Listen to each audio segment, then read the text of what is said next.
This is TWiT. By the way, I love it that it was signed Twitter. Elon, we know it's you. Don't come in. We're locking the office because we're going to lay a lot of people off. All of you, this is cruel. All of you are going to get an email with a subject line, something like "Your future at Twitter." Yes. And then we'll read the mail and learn whether you are staying or leaving. Well, it would depend on where it went. If it went to your personal mail, that means that you're gone because you've been locked out of everything. But if it went to your work mail, then congratulations, you are still employed for the moment. I can't imagine anything handled more poorly. Me This either. is the worst layoff in history. Worse than the guy who fired everybody on Zoom. So do you think it's worse than that? Because I was having this debate with some people in like a Signal chat where we were trying to decide. I think overall this is worse because of just how there was no communication for the whole week that he'd owned the company. Those poor people were just it's twisting awful. in the wind. Well, agreed. And I think the uncertainty was so bad. But I do wonder, like, I think that also just being called into a group Zoom meeting and being told you're fired, and then the meeting cutting out That's halfway pretty through bad. because they were cutting everyone's access. Regardless, this was it's terrible. my question too, because we were talking about this a bit, Christina. And when I initially read the story, of course, first it was the Washington Post reporting there might be 70% of the company laid off. Then it was a slightly lower number, I think, when we recorded on Tuesday. Right. And then it ended up being a ton of people. And I was reading about how this was done, which does seem very cruel. I did start wondering, like, what is the right way to do this in a world where so many people do work from home at this exact moment? And that question was kind of answered for us by the Stripe layoffs. Yes. Which we talked about, Christina, which, like, obviously layoffs are terrible and one would hope that you would never have to live through them. And they're hard for people who are laid off. They're hard for the people who remain behind at the company. But when we compare the Twitter email with the email that Stripe sent out to their employees, there's just a huge difference in the clarity of the communication that happened to the people who were laid off. Yeah. No, I think you're exactly right. I'm also really struck by the methodology that they used to decide who they were going to fire. That was bizarre. Like they went through, and for the engineering talent, it was like who had the most like lines of code that they submitted. They asked That's crazy. They asked people to print out their code. In fact, Leah Culver tweeted a picture of her with the code she'd committed. And then 100%. there are a couple of things weird about that. First of all, they brought in Tesla engineers to talk to you about your code commits. Engineers working on a completely different product. Right. Who, by the way, don't have the best track record. Well, not only that, but like are not JavaScript engineers. Yeah, Twitter is like not front end. No, exactly. Twitter is largely a JavaScript shop. So, if you're working on hardcore things that Tesla does, like, do you even know how to evaluate, that code? There's also, I doubt, I can't believe that.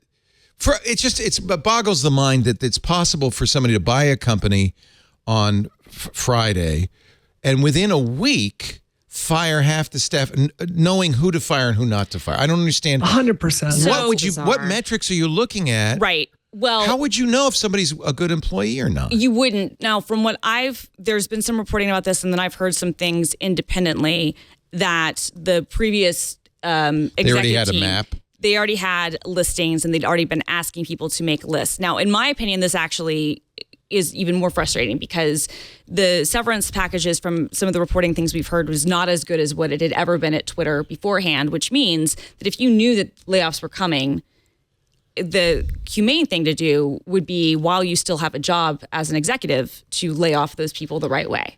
To do the right thing. And then if more people needed to be laid off, fine. But instead, from what I understand, they basically just wanted it to be Elon's problem and, wanted to close the deal. But if you come into a company, fire all the leadership, and then use their roadmap for who else to fire. Right. It's kind of saying, I don't trust these guys. They didn't do a good job running Twitter. Oh, but by the way, let's use their notes. So I find it hard to believe that was of value. What's 100%. The deal with the lines of code? Why print out your code? There's a famous story. This is Andy Hertzfeld. Oh, yes. I love this. Folklore.org about the early days of the Macintosh. He's writing about Bill Atkinson, arguably the greatest coder of our era. One of them, certainly. 100%. One of the like quintessential, like, of the modern kind of GUI era people. Like, yes. He wrote QuickDraw. He wrote the graphic primitives for the Macintosh. Andy says, in early 82, the Lisa software team was trying to buckle down for the big push to ship the software within the next 6 months. Some of the managers decided it would be a good idea to track the progress of each individual engineer in terms of the amount of code they wrote from week to week. Sound familiar? So they asked every engineer to submit a form. Bill Atkinson, legendary Bill Atkinson, had been working on optimizing QuickDraw, had rewritten the region engine using a simpler, more general algorithm. So on his form, he said, I wrote minus 2,000 lines of code. He cut out 2,000 lines of code. Wow. Now, if you're asking me, I say that's a guy to hire. I agree. But that printout 100%. is a little short. It is. Yeah, 100%. But it's just such a dumb metric to base things on. And we don't know. We don't know. A lot of mystery. We don't know what happened. I was going to say, I've heard a lot of conflicting things from people who would be in a better position to know, to say that maybe that was part of it, but that wasn't the entire thing. Regardless, if that plays any role, just shows just what a disaster this whole thing has been. And I think the reason, there's been no communication, and that allows these narratives to build. A vacuum of information, that's when the conspiracy theories and all the weirdness starts. And I'll add one more weird piece that just came out this morning. People are saying, this is Matt Navarra who tweeted, confirmed, Twitter is now asking some fired workers to please come back. Yeah. Oh my God. Some were laid off by mistake. Some were let go before management realized their experience is needed to build the features Elon, or as you call him, Brianna, I believe, Elno, is planning. Elno. I made a typo with that, and I'm like, no, this is actually better. It's catching on. Like a viral tweet about that. No, it's great. I love it. I love it. Well, it also has the advantage that if Elon's looking for his name, which he is undoubtedly spending most of his day doing, he may not find Elno. That was part of my thinking. Did we all see about like how a lot of this stuff leaked? Was that when he added some of the new lieutenants and some of his new like henchmen into Twitter's Slack instance, they did not realize that the channels they created were not private by default. Yep. And that's why people were able to then monitor what was happening, find documents which were also not private. David Sachs's calendar was open to everyone. And so he was able to see, people were able to see, we're having meetings about layoffs here, here, and here. I mean, just the level of incompetence the whole way around. It's just so I feel so bad for every person who's still there, every person who was there.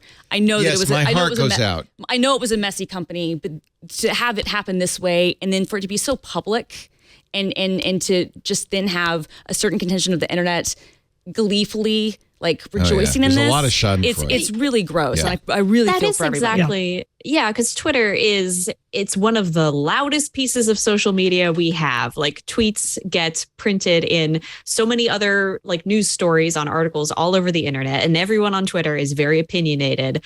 And I think we'll talk about this a little bit, but like it's not the biggest social media, but it contains some of the biggest like windbags that we have, and I include myself among them.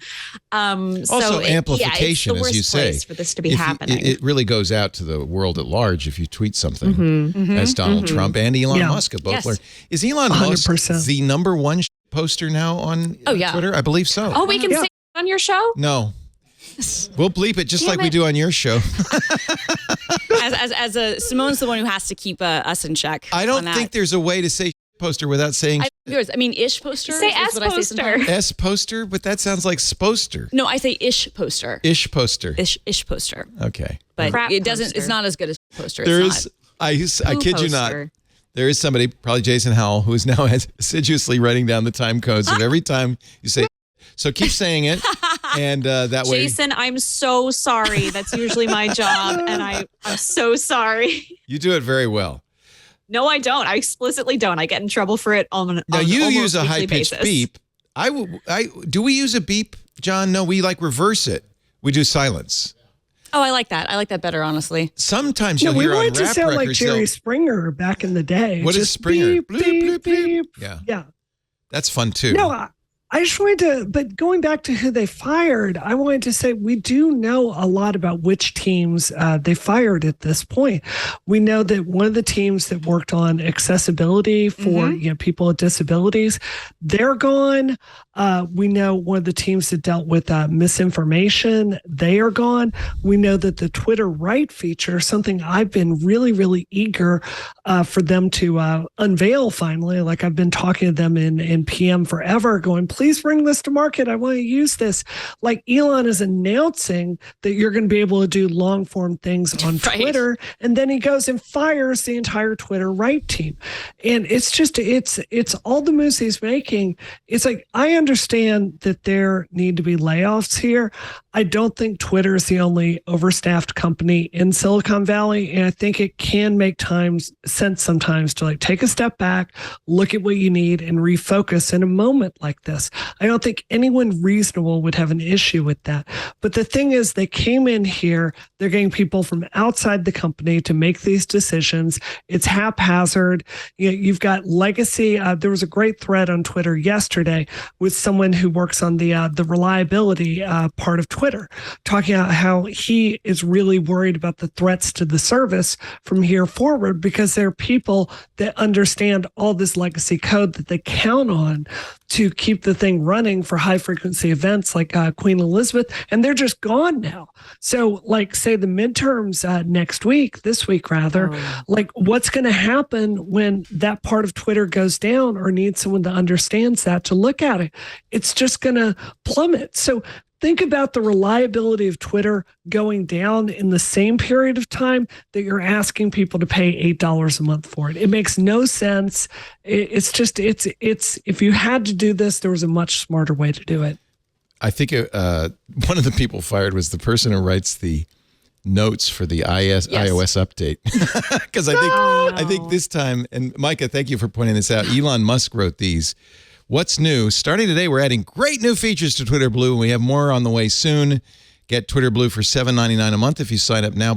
Is that actually, then I heard that everybody wasn't getting that option, that they're rolling it out. Blue check mark, colon, power to the people, colon. Your account will get a blue check mark, just like the celebrities, companies, and politicians you already follow. Speaking as a blue checkmark person, I will be losing my blue checkmark in 3 months. So thank you very much.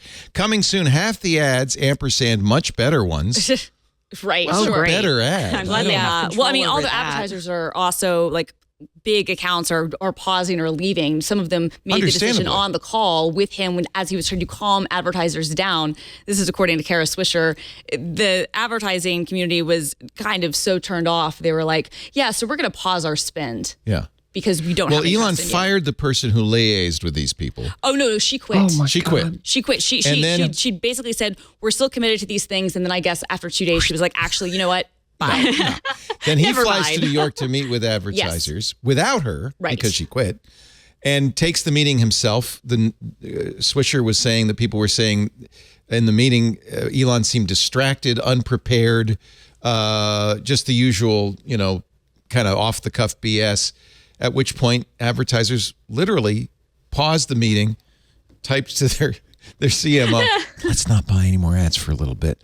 Oh my God. So half the ads, but much better ones, according to this anonymous writer. Since you're supporting Twitter in the battle against the bots, I didn't know that's what the $8 did. We're going to reward you with half the ads and make them twice as relevant. Okay. Post longer videos. You'll finally be able to post longer videos to Twitter. By the way, there should be a ... That's not in this update, but we're going to do that eventually. Priority ranking. For quality content. Okay. He said this, and I don't understand what that means. Your content, if you pay $8. By the way, who's going to pay $8? Kanye? Christina Warren. Christina Warren absolutely will. Are you going to pay $8? Yeah. Absolutely. Really? I already pay for Twitter Blue. I'm not going to That's unsubscribe. $3. I know, but it's but then I think they changed the price. I don't even know how much I pay. It's yes. It was $4.99. Then it was $2.99. Then it was $4.99. Now Right. it's $7.99. And I think I've been paying $3.99 or $2.99. I don't know. Yes, I will pay $8. $20 I might have. Brianna? questioned. $8, yes. $8? I'm with Christina. I already subscribed to Twitter Blue, and I've gotten so much out of Twitter for my career, and I'm there to go viral and it's beneficial to my career and the things I want to do. But isn't that where you were $8 most attacked in Gamergate was on Twitter? 100%. Like Twitter it's the bane of my existence, and it's like also a critical tool for me to get through my day. And it's hard, but like that algorithm. Christina's on Twitter right now. Yeah. Right. I can't quit it. Okay, can I just say something? And I want to say this in the kindest way Sure. possible. Sure. You sound like Stockholm syndrome. You're not wrong. You sound like cigarette addicts who are trying to give up something that's patently bad for you. Yeah. You're not in any way wrong, but it is hilarious, awful, wonderful, amazing things happen. You can't let it go. Well, it's just, look, at a certain point, if the people who I'm on the platform for, which make it worth being on, go away, if the culture goes away, but just ridiculous, stupid things will happen that only happen on Twitter. Yeah. And there is some cultural thing going on. There is a cultural thing going on. And even now, as it's breaking down, the fact that it's happening on Twitter is in and of itself like the car crash you can't turn away from. So as I've been joking, like I will be, playing, near my God to thee as this goes down, like until it sinks into the sea. You'll be dancing on the deck of the Titanic. Mm-hmm. I have thoughts about this because while I am very sad about everyone who has lost their job at Twitter, I do think there's something very special and interesting about a website that is fundamentally broken. And Twitter has been that in a lot of ways for many years, in ways that Twitter itself has been actively trying to fix when it comes to addressing harassment and misinformation and all of these incredibly important things that make the website more humane to be on. However, as a person who is on Tumblr right now, a website that is fantastically broken and has a strange community that feels like they've been through something together, there's something in me that is excited for that era of Twitter, because I don't think it's going to die.